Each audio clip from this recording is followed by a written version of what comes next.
Okay. When the capstone experience was first dropped on our class, I, along with many others, were kind of overwhelmed with how broad and self-directed everything was. Whereas previously we had only to rely on a teacher to guide our every action and practically our every thought while doing our homework and such. And then all of a sudden Spector and Butler come in and say, hey, you're going to design what you want to do for the year. And I wasn't too sure how all of this would work out, but I kind of had to do it because if I failed this class, my mother would kill me, and especially since it was supposed to be a relatively easy class. It did not turn out to be that way. So as I thought about it, I decided that I wanted to be more outgoing and be able to open up to people I had never met before, as well as work on art, which is one way I found I can express myself when words kind of fail me. Then Spector recommended a book to me called Quiet by Susan Cain. Now, Quiet is a book that explores the advantages of being an introvert and how introverts can change society even while being quiet. And then as I thought about my goal, I realized that I was subconsciously planning to be more extroverted. And that didn't come from a deep-seated hatred of being an introvert. I didn't really care so much. I didn't really think about it too much, but it was always nerve-wracking to give a speech in front of people or move to a new school. Now, in my long 12 years of schooling, I have switched schools, or I have been to 5 schools, and I have switched schools 7 times. So 2 schools I've gone back to once I have left them. And I was always so nervous when returning, and it didn't make any sense to me because I didn't care what the people thought of me. I also had friends there, I knew the people, I had been in the institution before, so why was it so nerve-wracking? One word, introversion. I had always known I was an introvert. I didn't really think too much about it, but I knew it was there, and even so, I didn't really understand what introversion really meant. In my mind, it translated as hermit-like and almost antisocial, maybe shy a little bit, but that wasn't exactly true. For years, our society has been trying to define exactly what introversion and extroversion mean. Some people say that introversion is being terrified of people or being super shy, while extroversion is being able to go out and make friends with hundreds of different people and have wide variety of friend groups, but that's not exactly true. To be an introvert doesn't mean that you're afraid of people like me, and to be an extrovert doesn't mean that you are constantly outgoing. A simplified way of saying it is introverts are easily overstimulated, where extroverts are not. So in a situation where previously, like in our long history where we were running away from lions and things like that, today we get up in front of a crowd of people and our instincts can kick in and we kind of want to run away. Well, extroverts kind of live for that feeling. So with this knowledge under my belt, I continued on the rest of my first senior capstone and continued to figure out how much of an introvert I really was. So before reading Quiet, a friend had come up to me and asked me if I wanted to do kind of a collaboration for our first project. And this would consist of like doing a drawing together, and then we had wanted to start an art club together. However, it didn't take very long for things to pretty much fall apart. My friend and I are both introverts, so trying to communicate our thoughts and ideas clearly didn't work out so well, and we both got really frustrated. I had my mom trying to push up against me and practically telling me to force my friend into submission to my thoughts and ideas, but I didn't really want to do that because she was my friend, and I was hoping that we would get our mess together and get everything sort of figured out. And it happened, but not in the way I was planning it to. So what had started out as wanting to start an art club in Front Range turned into an online art club, which was fine with me, considering I could hide behind my computer and safely communicate with the outside world from my bedroom. However, from the perspective of my senior capstone, this was not so ideal, considering that I had wanted to be able to open up to people, and that isn't really the same when you're doing it from behind a computer screen. And it was right around there where I realized what introversion actually meant for me.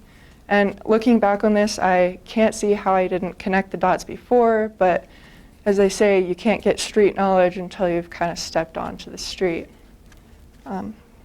So I was going through this and I was hoping that everything would work out, but when it didn't, and I felt that relief of like being able to go and just do our art club online, I was a little disappointed in myself, but also really relieved that I had finally figured out what it meant to be me and how to interact with situations how I could.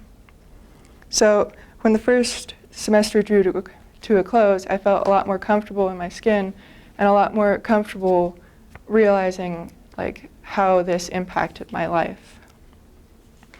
Then second semester came around and there was a lot less guidance than there was in the first, and I was concentrating on my AP class and trying to finish calculus, which I was taking outside of school.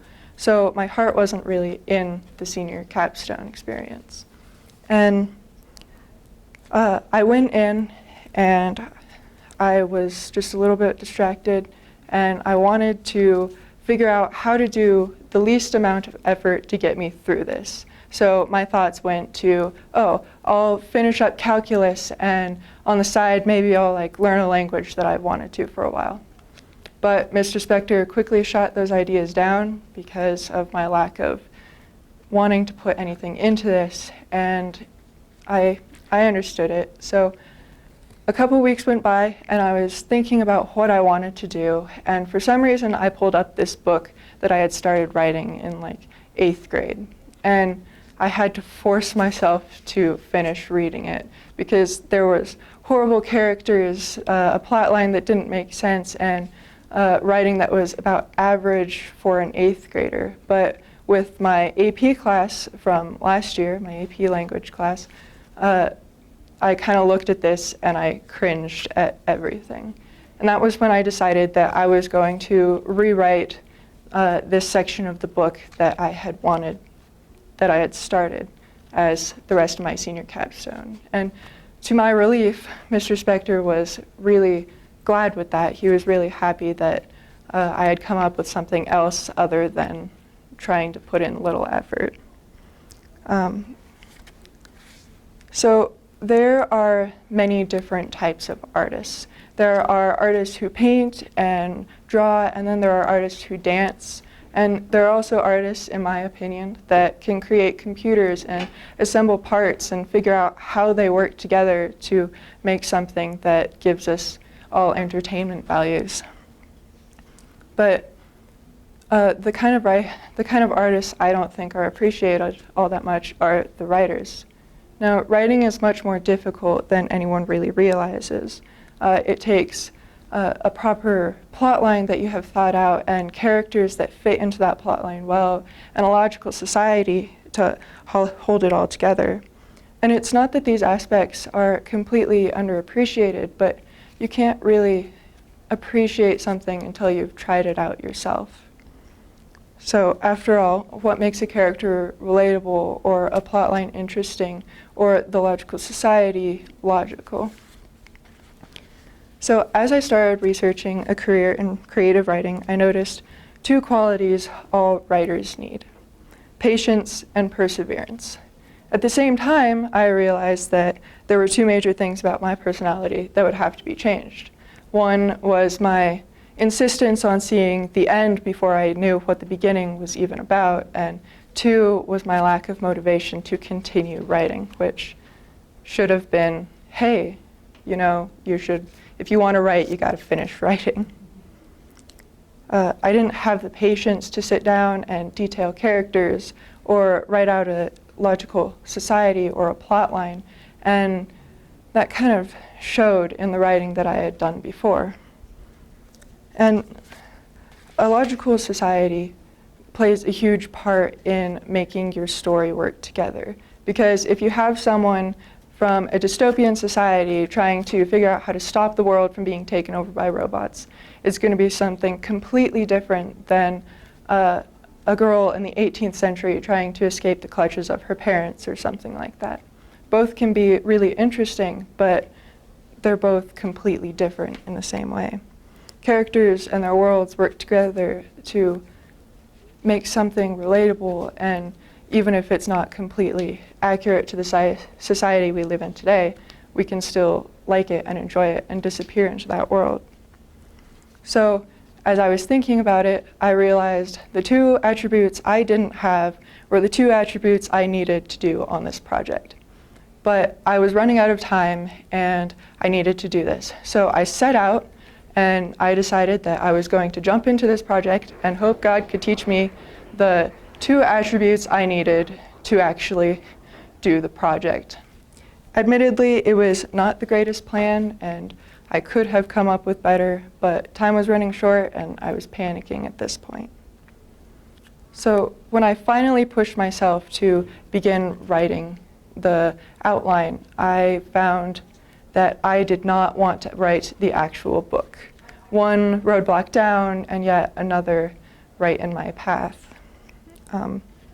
But then I was thinking about it, and since my whole career, or my whole capstone this time, was to figure out a career in creative writing, I had to actually write. And then I sat down and I decided I was going to dedicate spring break to actually writing this book. So spring break came along, and for the first 3 days I was hyped on motivation. I had finally conquered that roadblock, and I was doing it. So by the end of those 3 days, I had 7,000 words down, and that was kind of an accomplishment for me. But then Thursday came along, and I found I just wanted to curl up in my blanket on my bed and watch Netflix for the rest of the spring break. But I only had 7,000 words down, and since I had wanted to complete what I had done before, only rewritten, I had about 8 more chapters to completely write. And that was kind of daunting. So I sat down and I decided that I was going to write without caring exactly about my grammar or about how the plotline all fit together. Since I had already outlined everything, I was kind of set in that distinction.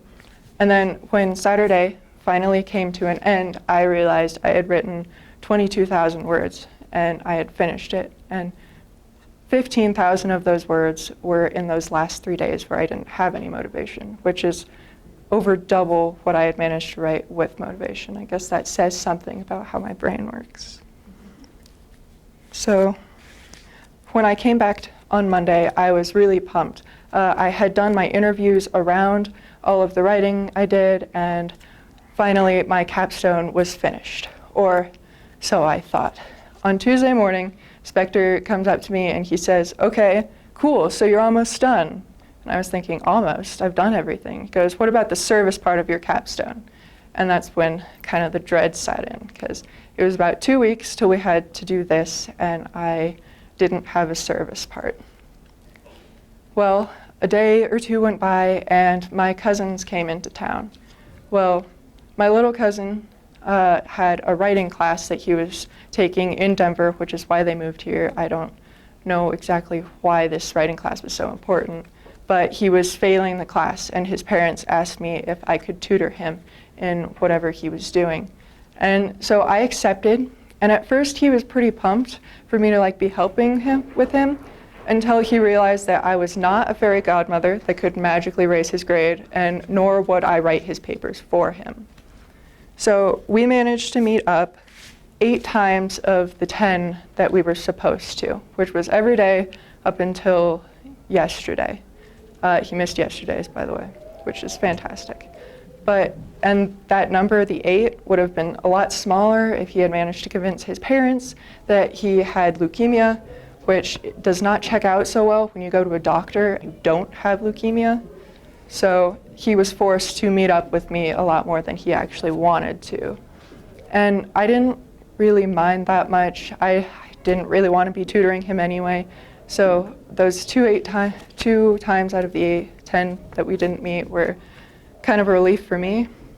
But then when he did show up, after he had gotten over his, oh, she's my fairy godmother kind of thing, he started cursing me out whenever we would meet. And there were a few times where I would be like this close to slamming his head into the textbook and the table. Thankfully, I didn't, but I was close.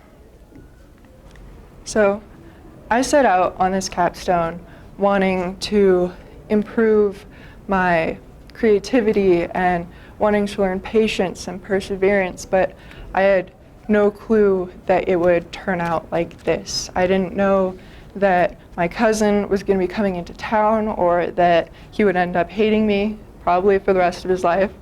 Hopefully not. But it happened, and if I had a choice, I probably wouldn't do the Senior Capstone over again because he was my favorite cousin. But I'm really glad that I did do it. It helped me figure out myself, my motivations, and what makes me tick, and I wouldn't give that up for the world. So if you guys have a chance to do something like this, I challenge you to do it. It's great, and it gets you to open up and know how you and both the world works around you.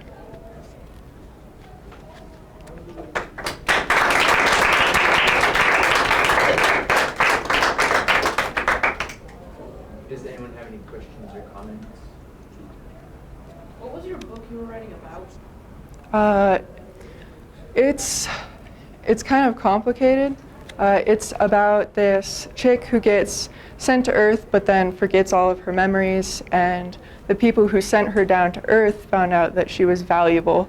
So they wiped her memories and placed her into a whole different setting and basically told her to survive kind of thing. But she doesn't know where she is, she doesn't know why she's there, but she's been there for 4 years. So.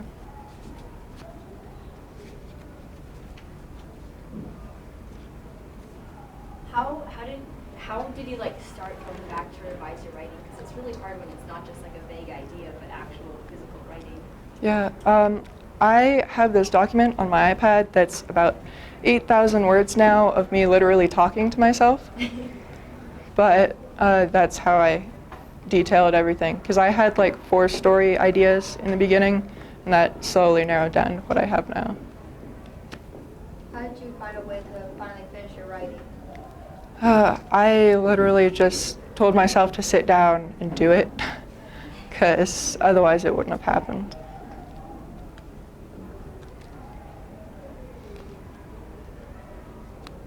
Do you think you'll continue writing? Yeah, I hope to finish the book, although I'm way away from finishing it, but.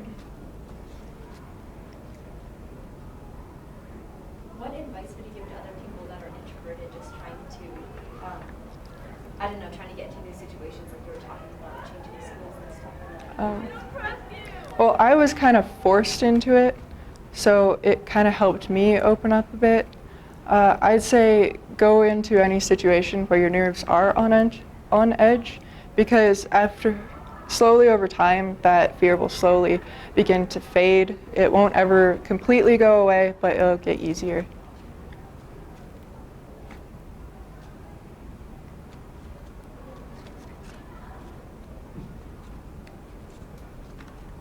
Any more questions? Okay, if there are no more questions, you're free to go.